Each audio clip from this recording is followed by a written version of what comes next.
해줄게. 3은 왜 다들 답이 없어? 다시 해보자.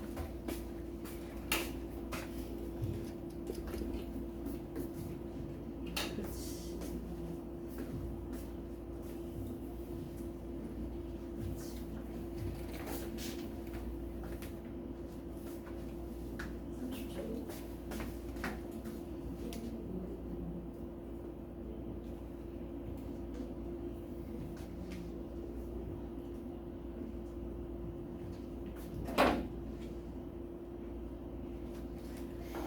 자, 볼게요.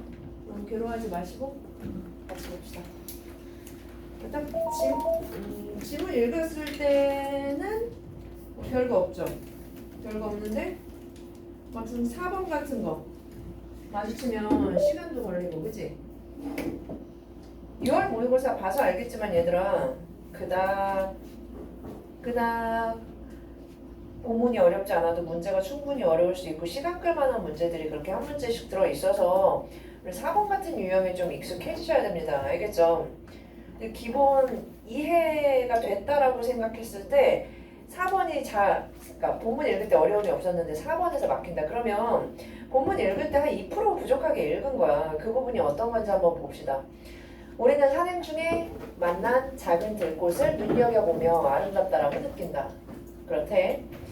드높이 솟은 산봉우리를 바라보며 그 광경이 장엄하다거나 숭고하다고 느끼기도 한다. 자, 여기서부터 주제. 칸트는 이러한 미와 숭고의 판단, 이게 중요한 거야. 우리에게 즐거움, 즉 쾌를 준다는 점에서 공통적이라고 보았다. 그렇대. 얘들아, 이 뒤에서 미와 숭고의 공통점과 차이점을 쭉 얘기하는 게 이 글의 핵심이야. 일단 그렇게는 읽었을 거야. 이제 익숙하잖아. 두 개의 공통점은 뭐다? 쾌를 준다. 즐거움을 준대. 여기서부터 마음에 안 들지? 쾌를 준다는 말. 그지? 자, 나아가 둘은 개념을 통해 대상을 인식하는 논리적 판단이나 외부 세계의 정보를 알게 하는 감각적 판단이 아니라고 보았다. 얘들아, 무조건 문제 빨리 풀려면 아니라고 보았다. 여기에 3번 치고요. 여기 앞쪽에 있어. 아니다에 3번 치고 이 둘에 관해서 논리적 판단이다 라고 얘기하거나 감각적 판단이다 라고 얘기하면 무조건 틀린 선지기 때문에 여기 잽싸게 따라왔어야지. 잽싸게. 이건 4번을 이해하는데도 굉장히 주요하게 쓰이죠, 얘들아. 둘의 공통점은 쾌를 준다는 것과 감각적 판단이 아니라는 거, 논리적 판단이 아니라는 거. 그치? 자, 논리적 판단과 감각적 판단이 모두 객관과 관계된 것이라면 미와 숭고는 둘 다 또 공통점이 뭐래? 주관과 관계된다는 것이다. 칸트에 따르면 미와 숭고의 판단은 모두 특수한 대상에 대한 주관적 판단이지만, 얘들아, 이 여기랑 이 뒤에랑 왜 하지만으로 연결되는지, 왜 앞뒤가 역접으로 연결되는지를 고민을 했었어야 돼. 읽으면서 이런 생각했니? 어떻게 보면 너무 당연한데 봐봐. 특수한 대상에 대한 주관적 판단이라면 너네는 이걸 보편적이라고 판단할 거야? 아니면 개별적이라고 판단할 거야? 이 비문학을 읽으면서 가장 중요한 것 중에 하나가 보편적과 개별적이 반대말이라는 사실이잖아. 그치? 자, 그래서 특수한 대상에 대한 주관적 판단은요, 기본적으로는 보편적이지 않고 개별적인 게 맞아. 주관적이다? 개별적인 거야. 자, 그런데 칸트는 뭐라고 생각했냐면 내 개별적 판단인데 우리는 다른 모든 사람도 그 대상에 대해 자신과 같이 판단할 것이라고 생각한다. 이건 뭔 뜻이야? 보편적인 뜻이야. 그렇기 때문에 여기가 역접으로 이어지는 거야. 이 문장 별표 치고요. 이 과학사실이나 사회사실처럼 딱 봤었을 때 정확하게 떨어지는 것들이 아니기 때문에 이 명제를, 이 문장을 제대로 이해할 수 있어야 되고 어디에서? 수능에서 적용할 수 있어야 돼. 알겠지? 자, 즉 사람은 자신에게 아름답거나 숭고한 대상은 남에게도 그럴 것이라고 판단한다. 이러한 점에서 칸트는 미와 숭고의 판단이 모두 반성적 판단이라고 했는데 얘들아 반성적 판단이 뭐야? 니는 당연히 모르지. 이 반성적 판단이란 말을 평상시에 써? 절대 안 써. 그렇기 때문에 앞으로 선지나 뒤에 본문이나 반성적 판단이라는 말이 나오면 특수한 것으로부터 보편적인 것을 발견하는 판단. 이게 반성적 판단이구나. 이 부분 되게 특이한 부분이잖아 얘들아. 개별적인 것으로부터 보편적인 것을 이끌어내는 것. 이게 미와 숭고에 대한 판단이고 반성적 판단이래. 오케이? 이해하셔야 돼요. 자, 하지만 이어서 봅시다. 칸트는 다음과 같은 점에서 미와 숭고가 서로 구분된다고 보았다. 그럼 우리 앞에서는 계속해서 공통점에 대해서 얘기했는데 이제 차별점, 다른 점에 대해서 얘기를 해봅시다. 첫째, 미는 형식을 가진 대상에서 경험된다고 하는 반면에 숭고는 무형식적 대상에서 경험된다. 얘는 형식이 있고 얘는 무형식이라네. 그런데 여기 예를 들어서 했었을 때 산을 바라볼 때 그 대상은 산이라는 감각적 형식으로 드러나며 이러한 형식에서 아름다움을 경험한다. 그러나 얘들아 산의 일부만을 여기다가 밑줄 안 쳐주는데 한 번 더 밑줄 치고요. 산의 일부만을 바라볼 때에는 대상의 전체 형식이 쉽게 상상되지 않는데 그 모습을 전부 드러내지 못할 만큼 거대한 모습에서 우리는 숭고를 경험한다. 자, 이 부분 이제 중요하지. 숭고는 형식의 한계가 없기 때문에 발생한다. 그럼 봐봐 얘들아. 선지에서 뻔하게 나오는 것 중에 하나가 이거야. 미는 형식이 있다. 숭고는 형식이 없다. 라고 하면 틀린 선지라고 얘들아. 오케이? 그렇게 단순한 문제가 아니야. 얘는 형식이 있지만 얘는 무형식이라고 말했을 때 형식이 없다는 게 아니라 형식에 한계가 없는 거래. 그렇기 때문에 숭고에서 경험되는 무형식성은 감각적 형식의 부재가 아닌 너네가 제일 헷갈려하는 것들이라고. 급할 때마다 더 헷갈려. 형식이 없다라고 얘기 안 했어. 형식이 없는 게 아니라 우리가 표상할 수 있는 형식적 한계의 부재를 의미한다. 그러니까 형식을 알 수가 없는 거지 형식이 없는 게 아니라는 거야. 산이 얼마나 큰지 알지 못하기 때문에 숭고한 거지 산이 크기가 없는 게 아니라는 거야. 뭔 말인지 알겠어 얘들아? 아름다울 때는 우리가 미를 느낄 때는 산이 전부 다 보이는데 숭고를 느낄 때는 산의 일부만 보기 때문에 얼마나 큰지 몰라서 형식이 있긴 하지만 그 형식의 부재가 아닌 형식이 있긴 하지만 그 끝을 몰라서 우리가 숭고하다라고 느끼는 거구나. 오케이? 그렇기 때문에 여기에서 무형식이라는 말이 나왔을 때 속지 말아야 되고 이 포인트를 하나 가지고 문제를 풀어야 되죠. 그죠? 자, 두 번째 봅시다. 미와 숭고는 그것이 불러일으키는 감정이 다르다. 그렇대. 둘 다 감정적이라고 했는데 칸트는 미가 직접적으로 즐거움을 준다면 숭고는 불쾌해 쾌라는 감정을 유발한다고 봤다. 와, 또 어려워요. 숭고는. 어떤 거대한 대상과 대면했을 때 전체 모습을 재현해내기 위해 쓰는 과정에서 앞에서 얘기했죠? 우리는 부분만 봤었을 때 숭고를 느낀다고. 자신의 지각 능력 한계에 도달하는 불쾌한 경험을 하게 되는데 이 불쾌한 경험이 결국 숭고라는 쾌 감정을 만들어낸대. 즉 하나로 파악해낼 수 없는 거대한 대상. 그래서 4번 문제를 이 본문 가지고 그대로 풀라고 얘기한 거야 얘들아. 하나로 파악해낼 수 없는 거대한 대상에 대한 압도의 경험은 반발을 유발하지만 결국 이 반발이 어디로? 이끌림을 경험할 때 숭고가 나타난대. 미에서 발생하는 고요한 관조와는 다른 마음의 운동, 감동이 발생한대. 헛소리 같지만 4번을 못 풀었으면 내가 여기서 놓친 게 있는 겁니다. 자, 셋째. 칸트는 한목적성이 미와 순고 사이의 가장 중요한 차이라고 말한다. 한목적성이랑 대상과 판단력 사이의 적합성. 반목적성은 대상과 판단력 사이의 안 어울림, 부적합성을 의미한대.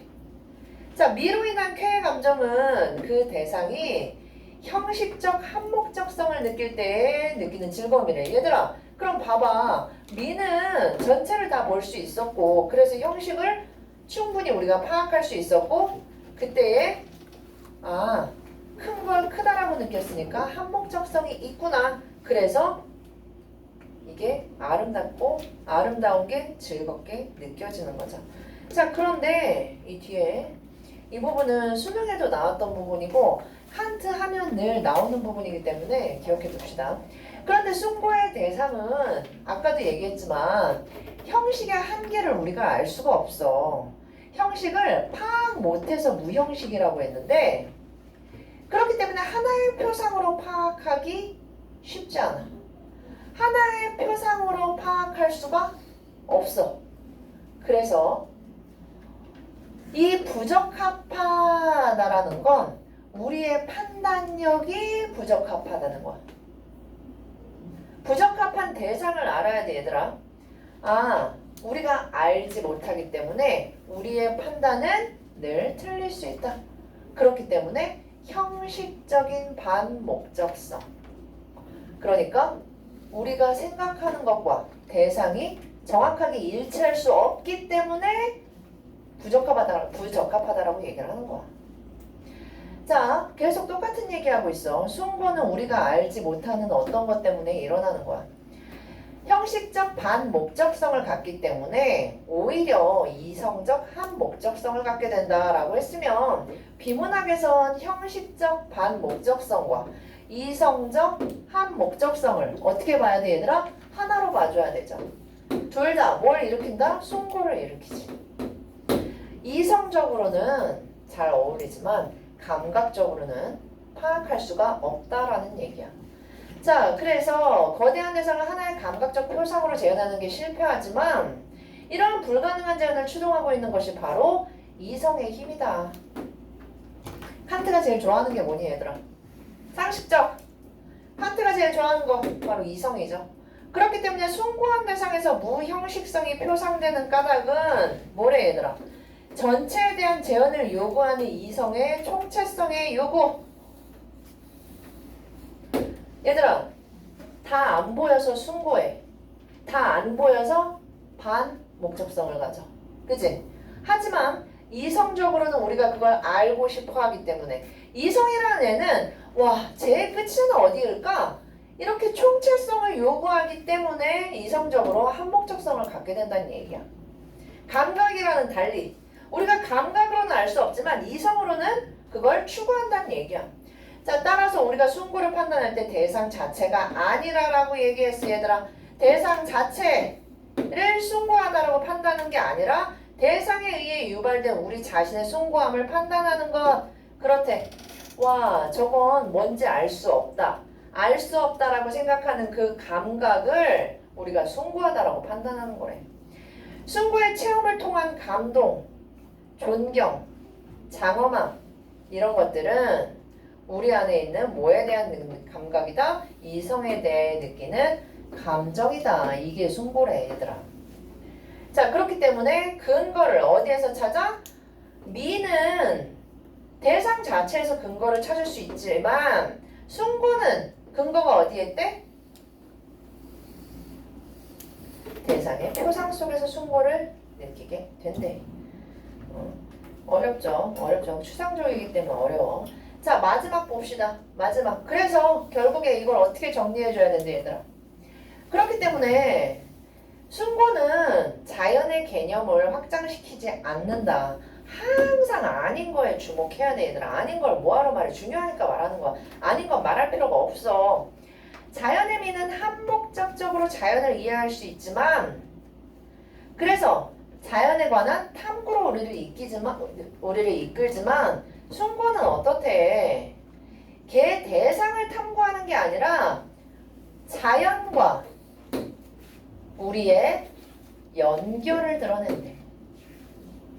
자연 자체를 탐구하는 게 아니라 자연과 나, 우리가 어떻게 연결되어 있는지를 탐구하는 거래. 그렇기 때문에 관대한 자연의 표상을 통해서 우리의 마음이 감정을 떠나 이성에 몰두하도록 자극하는 것, 대상이 아니라 나 자신에게 몰두하도록 만드는 것, 그게 숭고래. 자, 그러면 숭고하기만 하면 우리가 자연을 탐구할 수가 있어? 자연을 탐구할 수가 없어, 얘들아. 그렇기 때문에 숭고의 체험이 우리를 형이상학적 이념의 세계로 이끈다.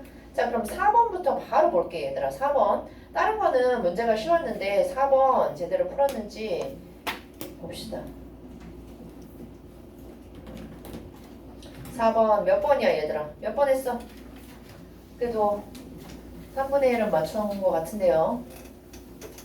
자, 여기 봐봐. 방금 한 얘기처럼 기억에서 디귿이 이해한 내용으로 적절하지 않은 것은 칸트는 크다는 것과 크기를 구별한다. 어우, 이상한 사람이야 진짜. 그지?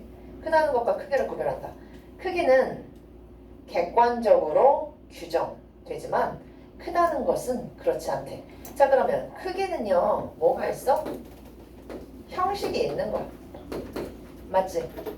객관적으로 우리가 전체를 다 보고 크다. 예를 들어서 저 사물의 크기는 1m라는 판단은 다른 대상과의 비교 없이 규정되거나 저 사물은 크다라는 판단은 사물보다 크기가 작은 사물들을 전제해야 된다. 그렇대. 자, 그래서 칸트에 따르면 비교 대상을 요구하는 상대적인 판단으로 그 대상의 크기에 대한 인식이 아닌 주관적인 느낌을 표현한 것이다. 그렇대. 자, 그러면 크다는 것은 다시 상대적으로 큰 것과 절대적으로 큰 것 이렇게 구분한대. 자, 그렇다면 아닌 거였죠? 네. 답 3번 봐봐. 니은과 달리 디귿으로부터 절대적으로 큰 것. 근데 모르지, 그치? 디귿으로부터 느껴지는 감정은 그 대상에 대한 이해 수준을 높이는 계기가 된다. 얘들아, 이해 수준을 높인다는 건 대상을 어떻게 하는 거야? 대상을 탐구하는 거야.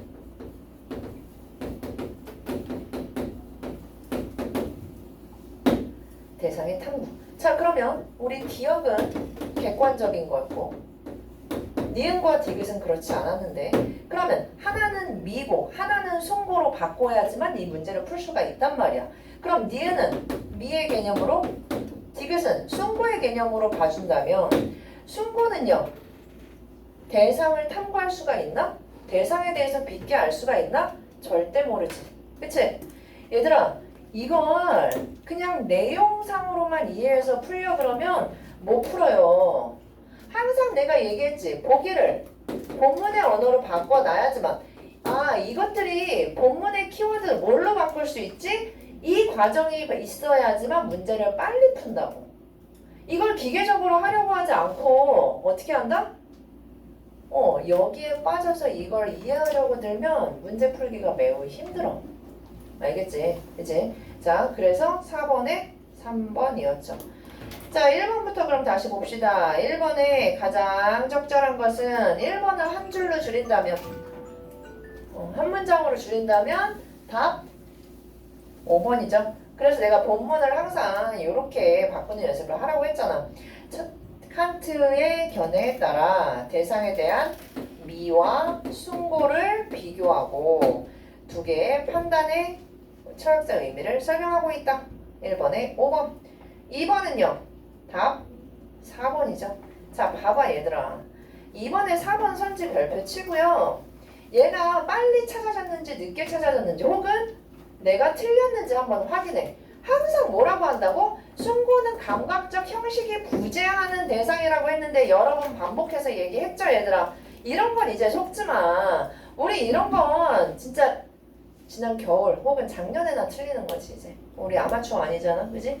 2번에 딱 4번. 3번은요, 3번 별표 치고 3번에 4번 맞은 사람 손 들어. 잘했어. 잘했어, 얘들아. 뭐 이 정도는 이제 쉽죠? 자, 가의 이유가 두 문단에 걸쳐서 드러나 있어. 그렇기 때문에 숭고는 부적합성을 통해 한 문단은 나와 있고 그 다음 문단에서 이성과 자연사의 적합성을 드러낸다. 그 다음 문단에 그대로 나와 있습니다. 가 문장을 던져주고 두 개의 문단을 통해서 이 내용을 드러내고 있죠. 그죠? 잘했어요. 3번에 4번 괜히 걱정했네요. 4번에 3번이었고 5번에 답 5번이랍니다. 다 맞은 사람? 오케이. 잘했고 두 번째 과학은 야 이거는 기본이야 기본. 솔직히 근데 이 이과는 너무 쉽게 풀 수 있을 만한 소재긴 한데 우리 과학을 안 배운 친구들도 이 정도는 그냥 중학교 과학에서 한 부분들이기 때문에 네, 잘 읽고 풀어봅시다. 잽싸게 풀어. 잽싸게.